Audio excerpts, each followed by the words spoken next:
තියෙන දේවල් අපි හෙළිදරව් කරගමු. සුද්ධ බයිබලයේ මම ඔබට දැන් කිව්වා මතෙව් පොතේ මතෙව් 5 17 ඉඳන් 18 19 පදවලට මොනවද කියන්නේ කියලා. උන්වහන්සේ කියන මම ආවේ මේ කිසිම දෙයක් වෙනස් කරන්න නෙවෙයි. මම ආවේ තවත් වැඩිතර කරුණාව මනුෂ්‍යයන්ට දක්වන්න. වැඩිපුර කරුණාවේ කාලයක් ගත කරලා පෙන්වන්න. එහෙම නැත්නම් මේ කාලය තුල මිනිස්සු මාව විශ්වාස කළොත් ඒ අය ස්වර්ගයට ගෙනියන්න කියලා. ඉතින් මේ ව්‍යවස්ථා පොතක් නැත්නම් ව්‍යවස්ථාවක් අපිට දීලා තියෙන නිසා ඉතින් මේ වගේ ව්‍යවස්ථා ලෝකේ වෙන කිසිම ජාතියකට දීලා නැහැ. දෙන්න බැරි. ඒ හැම දෙවි කෙනෙක්ම වුන් අදහන දෙවිවරු කොහෙද හිටියේ කවද්ද මේ අය ලෝකෙට බිහි වුණේ කියලා දන්නේ නැහැ. ඒකට ඒ ස්වරූපය දන්නේ නැහැ. කවුරු හරි කට්ටනියන් යකදුරන් පූජකයන් විසින් හදාගත්ත ඒ දේවල් වලට নমස්කාර කරන්න පටන් ගත්තා. නමුත් වර්තමානයේකොට කිතුණු සභාවට දෙවිවරු නැහැ. ඒ කියන්නේ අර දේවතා රූප නැහැ. නමුත් දෙවිවරු බිහි වෙලා තියෙනවා.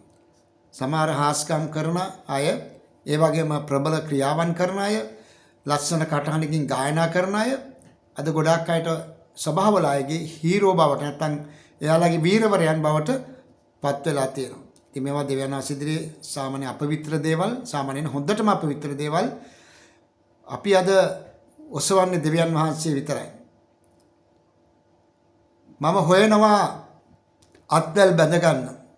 කිතුණු සභාවේ සේවය කරන බොහෝ අය සමග අත්වැල් බැඳ ගන්න මම හොයනවා.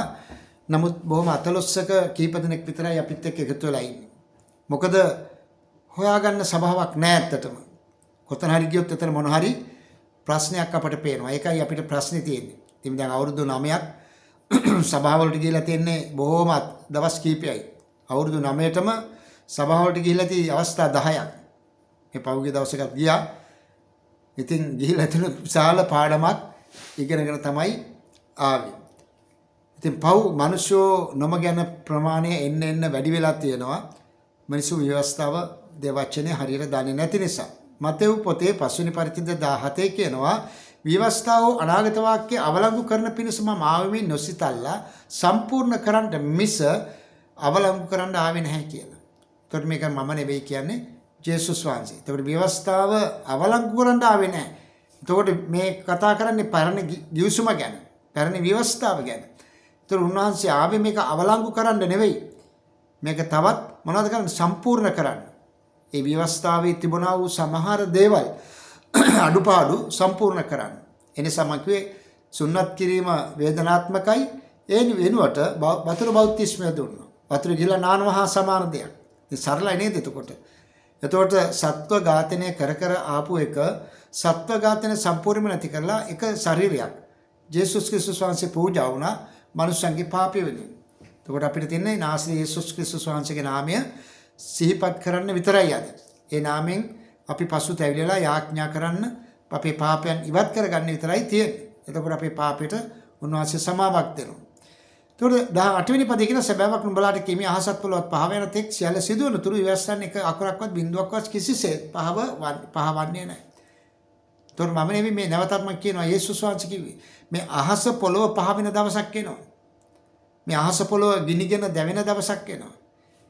ඒ දවස ආවත් ඒ දවස පහ වුණත් ව්‍යවස්ථාවෙන් එක අකුරක්වත් ඉස්පිල්ලක්වත් පාපිල්ලක්වත් මේක බලන්න හොඳටම ව්‍යවස්ථාවෙන් එක අකුරක්වත් බිඳුවක්වත් කිසිසේත් පහවනවන්නේ. ඒක ඉස්පිල්ලක්වත් වෙනස් කරන්න බෑ. පහ වෙන්නේ නැහැ. ඒතකොට ව්‍යවස්ථාව රකින්න ජනතාවක් වෙන්න ඕනේ. ඉතින් ව්‍යවස්ථාව හරියට රකින්න නැතුව කොහොමද දෙවියන් වහන්සේ දකින්නේ? ඉතින් අද ගොඩාක් විශාල සල්ලි තියෙන සභාවල් තියෙනවා. හැබැයි අපි දන්නවා ව්‍යවස්ථාව කඩලේ කට්ටිය ජීවත් වෙන්නේ. ඒතර යේසුස් වහන්සේ කියනවා මම අතර ඉන්නවා කිව්වොත් මෙතන ඉන්නවා කිව්වොත් දුවන්න එපා. මම අර කන්දේ ඉන්නවා කිව්වොත් මේ නිවස ඉන්නවා කිව්වොත් එතෙන් එන්න එපා. එතෙන් දුවන්න එපා. එතන මාව සොයාගෙන යන්න එපා. මම යේසුස් වහන්සේ කිව්වේ. ඇත්තටම අද මිනිස්සු යේසුස් වහන්සේ කියලා හොයාගෙන යනවානේ. ගොඩාක් සභාවන් වලට යනවා. තනින් තැනට දුවනවා. නමුත් සඵලත්වයක් ජයග්‍රහණයක් නැහැ. ඇයි ඔවුන් ජේසුස් වහන්සේ හොයාගෙන නෙවෙයි යන්නේ. දේව වචනේ හොයාගෙන නෙවෙයි යන්නේ. ඔවුන් යන්නේ අර එන පාස්ටර් හාස්කම් කරන පාස්ටර් කෙනෙක්. එමනි සභාවෙන් හඳුන්වන්නේ මෙන්න ප්‍රබල හාස්කම් කරන පාස්ටර් කෙනෙක් එනවා. බලවත් පාස්ටර් කෙනෙක් එනවා. මෙහෙම තමයි කතා කරන්නේ. එතකොට මේ මිනිස්සු දුවන්නේ කාටද? අර පාස්ටර්ව හොයාගෙන ඒ අනාවැකිකාරයා නැත්නම් ඒ ශාස්ත්‍ර කියන එක්කෙනා ඒ හාස්කම් කරන කෙනා හොයාගෙන යනවා තමුන්ගේ ජීවිතේ වෙනසක් ඇති කරගන්න. මගේ ප්‍රේමන්ත සහෝදර සහෝදරිය ඔබ යන්නේ දේව වචන සොයාගෙන නම් දෙවියන් වහන්සේ ඔබට ආශිර්වාද කරනවා. මේක අපිට කවුරුවත් කියලා දෙන්න හිටියේ නෑ. අපි කොළඹ මට වාසනාවකට කොළඹ ඉන්න සිද්ධ වුණා මේ 92 ඉඳන්. එතකොට කොහේ හරි සම්මේලනයක් තිබුණොත් දේව වචන ඉගැන්වීමක් තිබුණොත් මම කලේ ඒ තැන් වලට හොයාගෙන ගියා. නිවාඩු දාගෙන යනවා. ඒ ඉගෙන ගැනීම වලට. ඇයි හේතුව අපි ගියේ හැබැයි මේ මිනිස්සු හොයාගෙන නෙවෙයි. අපි ගියේ සම්පූර්ණයෙන්ම දෙවියන් වහන්සේගේ ආඥාව අනපනත් සොයාගෙන. එතකොට මේක බලන්න 19 කියනවා. එබැවින් මේ ආඥාවන් ඉතා සුළු එකක්වත් කඩ කරන්නා වූ කඩ කරන ලෙස මනුෂ්‍යන්ට උගන්වන්නා වූ. එතකොට මේ ව්‍යවස්ථාවේ එක වචනයක්වත් කඩ කරන්න බෑ. මම දැක්ක පහුගිය දවස්වල ගෲප් එක කියනවා අපිට දැන් බෞතිස්මය අයිති නැහැ. අපිට තියෙන ශුද්ධාත්ම බෞතිස්මය විතරයි කියලා. එතකොට යේසුස් වහන්සේ කිව්වා නුඹලා යන්න ගිහිලා ගෝලයන් බවට පත් කරන්න එයාට උගන්වන්න බෞතිස්ම කරන්න. එතකොට බෞතිස්මය පාළුවද ඒ වෙනුවට මේ ශුද්ධාත්ම බෞතිස්මය ලුයලා දෙන්නේ. කෙනෙක් අත තියලා තිබ්බහම ශුද්ධාත්ම ආලේපයක් එනවායි කියලා. එතකොට ශුද්ධාත්ම බලය තියෙනවා කියන අය සමහර ලංකාවේ අහලා තියෙනවා දරුවෝ හදනවලු ගැහණුන්ට කියලා මේ මට දරුවෝ 1000ක් හදන්න කිව්වා සුද්ධාත්මනන්සේ කිව්වා කියලා දරුවෝ හදන කතාවකුත් ලංකාවෙන් ඇහෙනවා. එතකොට සමහර ඉඩකඩම් දීලා තියෙනවා සුද්ධාත්මනන්සේ කියනවා වගේ මේ දේවල් මට දෙන්න කියලා.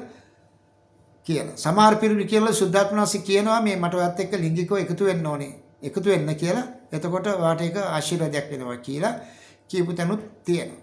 ඉතින් මේ වගේ එක එක දේවල් සුද්ධාත්ම බලය පෙන්නලා කතා කරන. ඉතින් ඒවට රැවටලා ඉන්නවා අපි ගොඩාක් අම්මන්ඩිලා රැවටලා ගොඩාක් අයියන්ඩිලා රැවටලා ඉන්නවා. නේද? ඉතින් මෙතන මොකද්ද කියන්නේ මේ ආඥාවනේ එක සුළු එකක්වත් කඩ කරන්න අයිතියක් නැහැ. කඩ කරන විදිහට උගන්වන්න අපට අයිතියක් නැහැ. ඒක මේ කියන්නේ උගන්වන කවරෙක් නමුත් ස්වර්ගී ඉතා සුළු කරු ලබන්නේ. හරිද? මනුෂ්‍යයන්ට උගන්වන්නා වූ කවරෙක් නමුත් ස්වර්ග රාජ්‍යය ඉතා සුළුයි කියු ලබන්නේ. එතකොට සුළුවට හරි කවන්න ස්වර්ග රාජ්‍යයට යන්න පුළුවන් වුණා.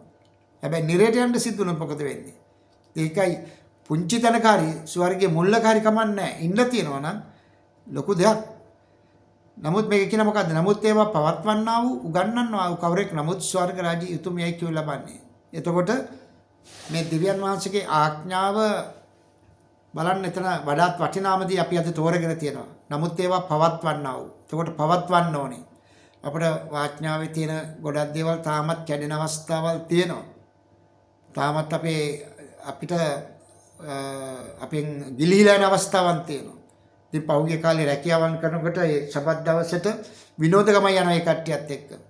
ඉතින් මම ඒ නිසා ලැබෙන වැටුපයි ගැන හිතන්නේ නැතුව මේ දෙසැම්බර් මාසේ වැටුප් දෙකක් ලැබෙනවා. තව මාස දෙකකින් වැටුප් දෙකක් ලැබෙනවා කියලා හිතද්දි, ඒ කියන්නේ ලක්ෂ 8ක විතර මුදලක් ලබා ගන්න තියෙද්දි මම ඒක පැත්තකට දාලා මම එළියට බැස්සා. මොකද මට ඒ වෙලාවේ සයිප්‍රස් වලට රුමේනියාවට පැරිස් වලට යන්න අවශ්‍යතාවය තිබුණා. ඒ අවශ්‍යතාවය තිබුණ රටවල් බලන්න යන්න නෙවෙයි ස්වාමින් වහන්සේගේ වචනේ උගන්වන්න. ඉතින් එදා ඒ රැකියාවෙන් අස්විච් එක තාමත් මාස 6ක් තිස්සේ ඉන්නවා. ස්වාමින් වහන්සේගේ වචනේ මේ වගේ නිදහසේ දාන්න පුළුවන් වෙලක් තියෙනවා. ඒතයි සරලව අනිත් උන්වහන්සේගේ සේවිත කියලා බහලා තියෙනවා. ඒකට මේ ඒ ආඥාව කියනෝනේ පළමුවට මගේ රාජ්‍යයි මගේ ධර්මිෂ්ඨකමයි සොයන්න. ඒ විතර සියල්ල ලැබෙනවා කියලා. ඉතින් එතකොට ඒ නිසා බහලා තියෙනවා. එතකොට මේක උගන්වන කවරෙක් නමුත් පවත්තන අයයි උගන්වන අයයි ස්වර්ග රාජ්‍ය තම උතුම් ජනතාව. ඉතින් ඒ නිසා තමයි මාගේ ප්‍රේමවන්ත සහෝදර සහෝදරිය මේ පුළුවන් තරම් දෙවියන් වහන්සේගේ වචනේ වලට කියලා දෙන්න. මේ ආඥාව උගන්වන එක අනර්ග දෙයක්. මේ දේව වචනේ උගන්වන එක වඩාත් ප්‍රීතියක්. ඉතින් මේ ප්‍රීතිය සම්පූර්ණ කරගන්න පිණිස තමයි මේ වෙලාවේ මේ වැඩිපුර අපි කතා කරන්නේ. ස්වාමින් වහන්සේගේ වචනය ගෙනහැර පාන්නේ. ස්වාමින් වහන්සේ අපට ආශිර්වාද කරන නිසා විවස්ථාව ආරක්ෂා කරලා විවස්ථාව තුලම අපි ගමන් කරන නිසා අපි උන්වහන්සේගේ නාමය ඔසවන නිසා උන්වහන්සේ අපට ආශිර්වාද කරනවා. මේකට අපිට නායකයෙක් නැහැ, සංවිධානයක් නැහැ, සභාවක් නැහැ. නමුත් අද අපිටම කියලා අපේම දෙයක් ගොඩනගාගෙන තියෙනවා.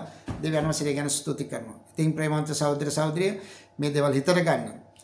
මේවා දියුණු කරගන්න ඔබ ඇදහිල්ල දියුණු කරගන්න පුළුවන් වෙන්නේ දේවාඥාවෙන්. මම පාස්ටර් සරත් සඳනායක ඉතාලි දේශයේ සිට 0239 389 85 89 125 දුරකථන අංකයට වැඩිපුර ඔයාලට කතා කරන්න අවස්ථාව තියෙනවා. හොඳයි ජේසුස් පීඨයි හැමෝටම ජේසුස් පීඨයි.